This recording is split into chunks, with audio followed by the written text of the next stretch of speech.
Hello everyone, আজকে ছিল কার্তিক পুজো, তাই আমি ঠান্ডায় কাঁপতে কাঁপতে চাদর ঢাকা নিয়ে চলে গেছিলাম আমার মাসির বাড়িতেও। ওখানে আমাদের সবাইকে নেমন্তন্ন ছিল আজকে। ওখানে যাবার পর দেখলাম পুজোর সরঞ্জাম করা হচ্ছে, তাই আমার মা একটু হেল্প করে দিল। যেহেতু মাসির বাড়ি আসা হয়েছে, একটু তো হাতে হাত লাগাতেই হবে। অনেক কাজ বাজ করতে হয়েছিল সেই দিন। সব কাজ প্রায় হয়ে গেছে, এখানে শুধু মালা গাঁথলেই হয়ে যাবে, বাকি সব কাজ পুরো কমপ্লিট। তারপর পুজো আরম্ভ হয়ে গেল। এখানে এখন আরতি করা হচ্ছে।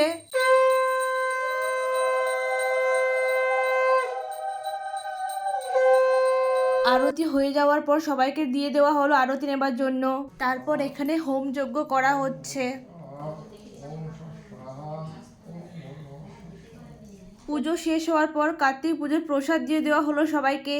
প্রসাদ খেয়ে আমরা চলে গিয়েছিলাম কার্তিক পুজোর স্পেশাল ডিনার করতে। এখানে মেনু ছিল লুচি, ছোলার ডাল, বাঁধাকপি তরকারি আর বোঁদে। তারপর দিয়ে দেওয়া হয়েছিল শীতকালের স্পেশাল নলেন গুড়ের রসগোল্লা। আমি এরকম রস চিপে খাই, পুরো রস দিয়ে রসগোল্লা খেতে একদমই পারি না। তারপর খাওয়া দাওয়া কমপ্লিট করে আমরা চলে যাই মাসির সঙ্গে দেখা করতে। তারপর যে দেখি মাসি আমাদের সবার জন্য প্রসাদ প্যাকিং করে দিয়েছে। এই প্রসাদ নিয়ে আমরা চলে যাই ঠান্ডায় কাঁপতে কাঁপতে বাড়ি। ভিডিওটি কেমন লাগলো অবশ্যই কমেন্টে জানাবে। তোমাদের সঙ্গে দেখা হচ্ছে পরে কোনো ভিডিওতে। বাই।